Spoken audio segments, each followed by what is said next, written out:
Bismillahirrahmanirrahim. Assalamualaikum warahmatullahi wabarakatuh. Anak-anak, bagaimana kabarnya? Semoga kalian semua selalu diberikan kesehatan ya. Nah, anak-anak, kali ini Ibu akan membahas mengenai kebahasaan teks diskusi. Di sini Ibu akan menyajikan kompetensi dasar mengenai menelaah pendapat. Yang pertama, menelaah pendapat, argumen yang mendukung dan yang kontra dalam teks diskusi berkaitan dengan permasalahan aktual yang dibaca dan didengar.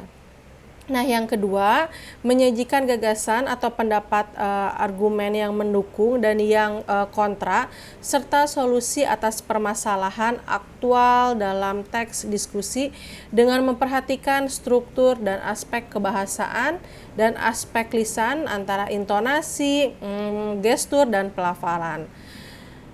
Nah, kita mulai ya anak-anak. Kemarin Ibu sudah membahas mengenai pengertian, ciri, dan struktur. Kali ini Ibu akan membahas mengenai kaidah kebahasaan teks diskusi. Di sini ada 4 kaidah kebahasaan di dalam teks diskusi.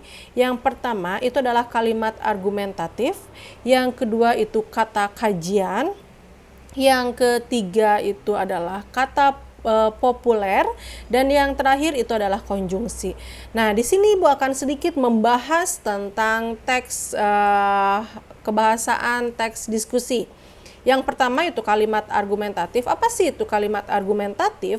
Jadi kalimat argumentatif itu adalah kalimat yang dikembangkan berdasarkan pendapat atau ide untuk mempengaruhi pembaca. Jadi di sini adalah sebuah pendapat ya. Jadi ada kalimat yang dikembangkan berdasarkan pendapat kita atau ide kita untuk mempengaruhi pembaca di sekelilingnya.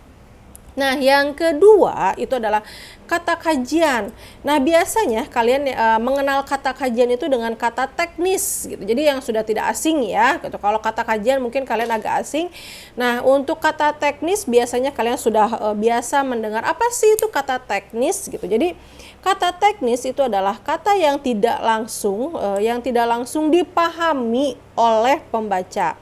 Biasanya digunakan untuk kepentingan keilmuan gitu. Jadi kata kajian itu sama seperti dengan kata teknis. Jadi kata yang tidak bisa langsung dipahami oleh pembaca. Jadi biasanya kata itu adalah untuk digunakan untuk keilmuan atau bidang-bidang tertentu gitu, bidang-bidang khusus tertentu.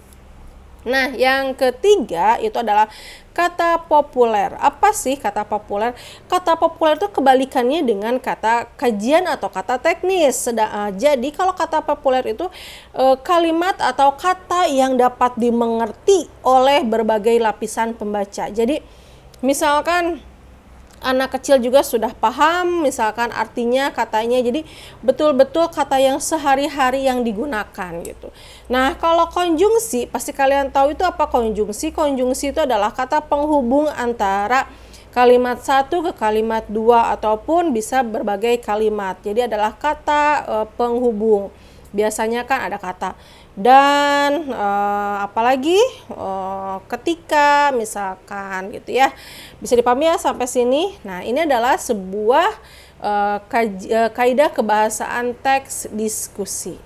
Selanjutnya yaitu untuk presentasi teks diskusi. Kita harus seperti apa sih untuk mempresentasikan teks diskusi yang kita sudah peroleh? Yang pertama, kita menyusun dulu teksnya, disusun dulu teksnya. Yang kedua, menyunting teks diskusi tersebut, dan yang ketiga menyajikan gitu ya. Jadi kalau ini mungkin lebih kita memahami terlebih dahulu, disusun dulu, disunting dulu gitu, dari kebahasaannya seperti apa gitu, penyusunannya seperti apa, lalu kita sajikan. Nah, yang terakhir dari materi ini, bagaimana sih langkah-langkah menyusun teks diskusi gitu.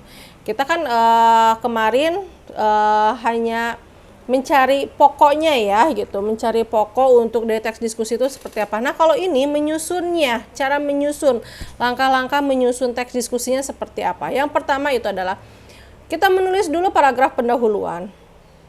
paragraf pendahuluan dulu seperti apa, lalu menulis paragraf pendapat pendukung, lalu menulis paragraf pendapat menolak, dan yang terakhir menulis simpulan. Jadi ini sama seperti struktur teks diskusi. Kalau strukturnya kan dilihat dari strukturnya. Nah, kalau ini langkah-langkah menyusun itu langkah-langkah kalian juga bisa menulis sebuah teks diskusi.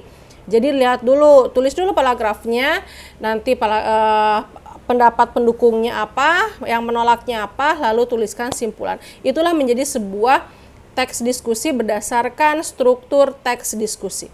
Bisa dipahami anak-anak sampai sini?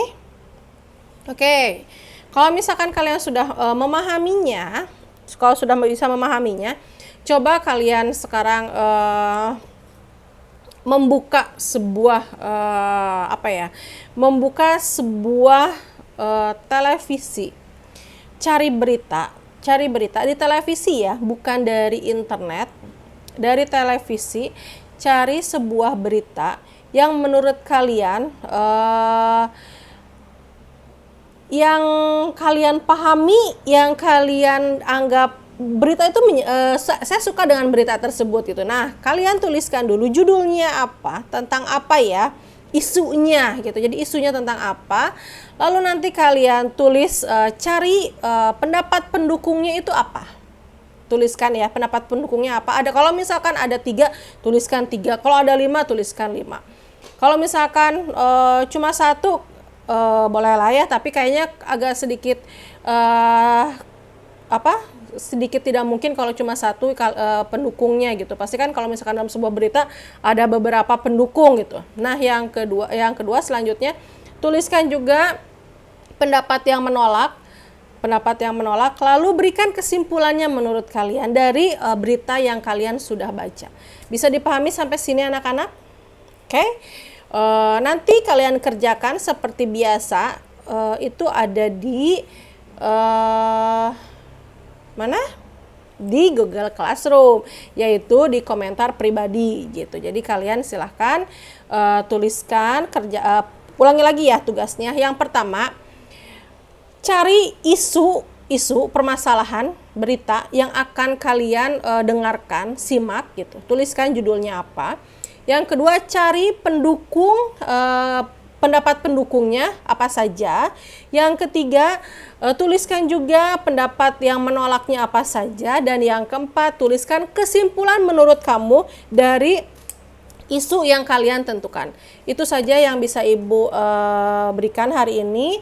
Terima kasih, semoga kalian selalu diberikan kesehatan, selalu diberikan kebahagiaan gitu, walaupun kalian sekarang ada di rumah, belajar di rumah. Ibu yakin kalian bisa menghadapi semua ini. Terima kasih. Wassalamualaikum warahmatullahi wabarakatuh.